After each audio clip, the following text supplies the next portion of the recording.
दोस्तों अगर आप भी यशस्वी जायसवाल और शुभमन गिल को शानदार खिलाड़ी मानते हैं तो हमारी इस वीडियो को लाइक जरूर कीजिएगा। दोस्तों गिल की आंधी में उड़ा इंग्लैंड, तूफानी शतक ठोक कर रचा इतिहास। अपनी घातक बल्लेबाजी से तीसरे दिन ही इंग्लैंड को किया घुटने टेकने पर मजबूर। तो आखिर कैसे भारतीय बल्लेबाजी क्रम के बिखेरने के बाद वन मैन आर्मी की तरह गिल ने अपने बल्ले से नया इतिहास लिख दिया। आखिर कितने रनों के विस्फोटक पारी खेलकर उन्होंने इंग्लैंड के पसीने छुड़ा दिए। आखिर उनके साथ साथ किस भारतीय बल्लेबाज ने बनाए कितने रन और कितने रनों का लक्ष्य दिया है भारत ने इंग्लैंड को चौथी पारी में। कैसे इंग्लैंड अभी से इस मुकाबले को गंवा चुकी है, इस रोमांचक मुकाबले की अब तक की पूरी हाईलाइट हम आपको दिखाएंगे। लेकिन उससे पहले आपको क्या लगता है गिल और यशस्वी में कौन है सबसे बेहतरीन युवा ओपनर खिलाड़ी, नीचे कमेंट करके जरूर बताइए। दोस्तों विशाखापट्टनम के मैदान पर दूसरे दिन का खेल खत्म होने तक इंग्लैंड भारतीय टीम के 396 रनों के जवाब में 246 रनों पर सिमट गई और टीम इंडिया बल्लेबाजी में आ चुकी थी। यशस्वी और रोहित ने मिलकर 5 ओवर में 28 रन ठोक दिए और टीम इंडिया की लीड 171 रनों की हो चुकी थी। अब इस रोमांचक टेस्ट मैच के तीसरे दिन एक बार फिर रोहित और यशस्वी अपनी टीम को एक बहुत बड़े स्कोर तक ले जाने के इरादे से उतर चुके थे। दूसरी तरफ खड़े थे इंग्लैंड के घातक गेंदबाज, जिन्हें जल्द से जल्द विकेटों की तलाश थी और स्पिन नहीं, यहाँ तो एक बार फिर पेस का जादू चला। शुरुआत में उन्होंने टीम इंडिया की हालत खराब करके रख दी और रोहित शर्मा की खराब फॉर्म एक बार फिर उनके लिए बहुत बड़ी मुसीबत बनी।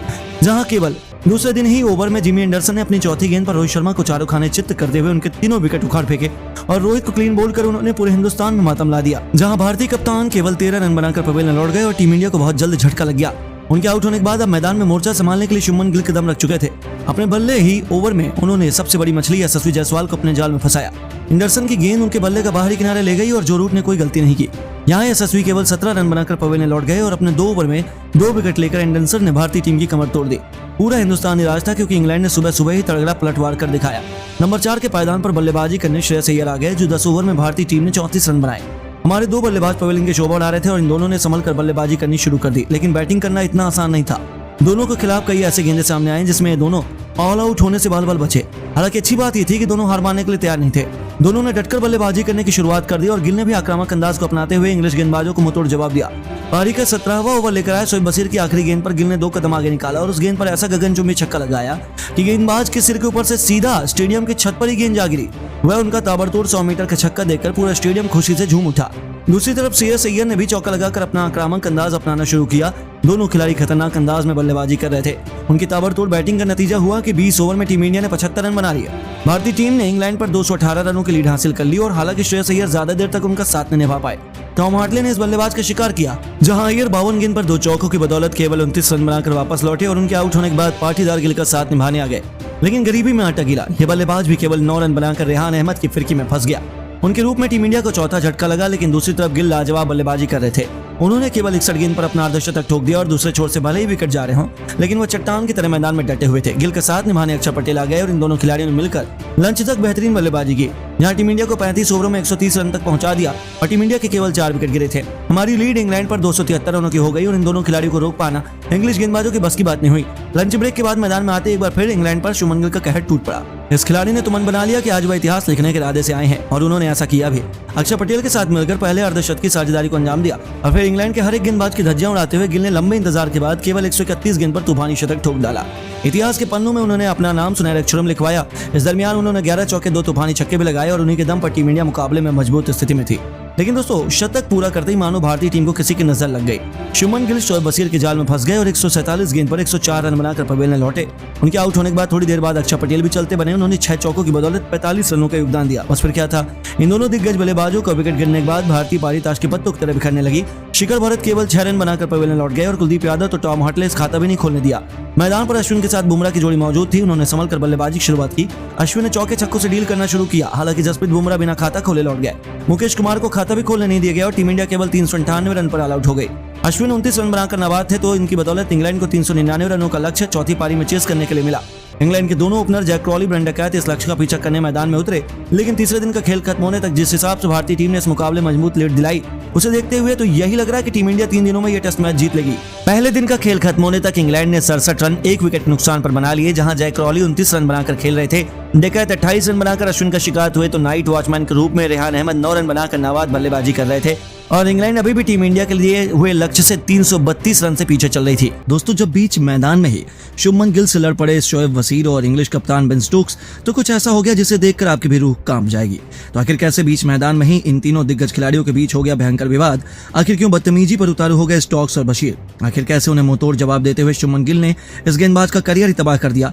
उनके बीच हुए भयंकर विवाद से लेकर गिल का करारा जवाब हम आपको इस वीडियो में दिखाएंगे, लेकिन उससे पहले आपको क्या लगता है गिल और यशस्वी में कौन है सबसे बेहतरीन ओपनर खिलाड़ी, नीचे कमेंट करके जरूर बताइए। दोस्तों दूसरा टेस्ट मुकाबला भारतीय टीम और भारतीय फैंस के लिए बेहद यादगार हो चुका है, क्योंकि इस टेस्ट मैच में भारत के 2 युवा सितारों ने अपने नाम का डंका पूरी दुनिया में बजा दिया। लेकिन दूसरी पारी में जब गिल लाजवाब बल्लेबाजी कर रहे थे, उसी दरमियान इंग्लिश खिलाड़ियों ने एक ऐसी शर्मनाक हरकत को अंजाम दिया जिसे देखने के बाद हर एक हिंदुस्तानी का खून खौल उठा। जी हां दोस्तों, दरअसल तीसरी पारी में भारत का टॉप ऑर्डर पूरी तरीके से बिखर गया था। रोहित, यशस्वी से लेकर कोई भी बल्लेबाज कुछ खास कमाल नहीं कर पाया।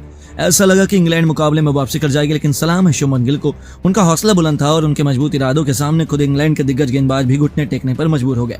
उन्होंने अकेले ही वन मैन आर्मी की तरह भारत को संभाले रखा। पहले तूफानी अर्धशतक लगाया, वह भी केवल 61 गेंद पर, और इस दौरान उन्होंने 38 रन केवल चौके छक्कों से ही बटोर लिए। तो उसके बाद भी रुकना क्या होता है ये तो उन्होंने बचपन से कभी नहीं सीखा। उन्होंने इंग्लैंड के विकेट चटकाने के हर एक प्लान पर पानी फेरते हुए टीम इंडिया को मजबूत स्थिति में पहुंचा दिया। दूसरी तरफ वह चौके छक्कों की झड़ी लगा रहे थे और यह इंग्लिश टीम को कहां बर्दाश्त था, लेकिन वह कर भी क्या पाए। उनका कोई भी खिलाड़ी विकेट दिलवाने में कामयाब नहीं हो पाया। ठीक उसी वक्त पारी के 50वें ओवर में गेंदबाजी करने आए शोएब हसीन ने पहले 2 गेंद पर गिल को बीट कर दिया। इसके बाद गिल का खिलाड़ी का गुस्सा देखने लायक था। उन्होंने गिल को आंख दिखाते हुए चैलेंज तक दे डाला कि गिल उनकी गेंद पर छक्का मार कर दिखाएं। इतना ही काफी नहीं था, उन्होंने गिल को कोई अपशब्द भी कह दिया और गिल ने उनकी बात भी सुन ली। आखिर वह भी अपनी बेइज्जती कैसे बर्दाश्त कर पाते। उन्होंने भी इस खिलाड़ी को उनकी ही भाषा में चुपचाप गेंदबाजी करने को कह दिया, लेकिन गिल से रिप्लाई पाकर मानो बशीर तो अपने आप ही खो बैठे। यह उनका डेब्यू मैच था, लेकिन ऐसा लग रहा था कि वह इस मुकाबले में टीम इंडिया से दुश्मनी लेने के इरादे से उतरते हैं।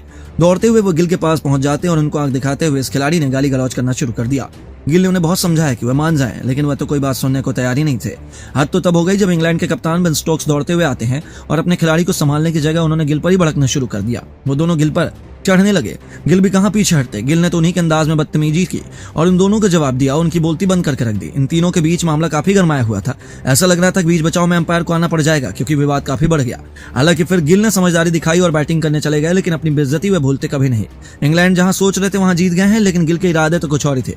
बशीर की अगली ही गेंद पर चौका लगाकर गिल ने इस गेंदबाज को मुंह तोड़ जवाब दिया, लेकिन यह तो केवल तूफान के पहले की शांति थी। न केवल टीम इंडिया को मुकाबले में उन्होंने जिंदा रखा, बल्कि अब तो बिना समय गवाए इस खिलाड़ी ने बेरहमी से इंग्लिश गेंदबाजों के साथ खिलवाड़ करना शुरू कर दिया।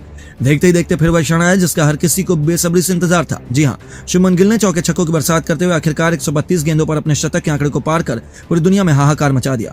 इस दरमियान उन्होंने 11 चौके 2 खौफनाक छक्के बरसाए और इंग्लिश गेंदबाजों की धज्जियां उड़ाते हुए टीम इंडिया को 350 रनों से बड़ी लीड दिला दी। इंग्लिश टीम की इनके सपनों को चकनाचूर करते हुए उनकी हवाइयां तक उड़ा दी, जहां वह भी पछता रहे थे कि उन्होंने क्यों गिल से दुश्मनी मोल ले ली। लेकिन दोस्तों, आपको क्या लगता है गिल और जायसवाल में कौन इस मुकाबले में मैन ऑफ द मैच बन सकता है? हमें नीचे कमेंट करके जरूर बताइए और ऐसी शानदार खबरों के लिए चैनल को सब्सक्राइब जरूर करें। धन्यवाद।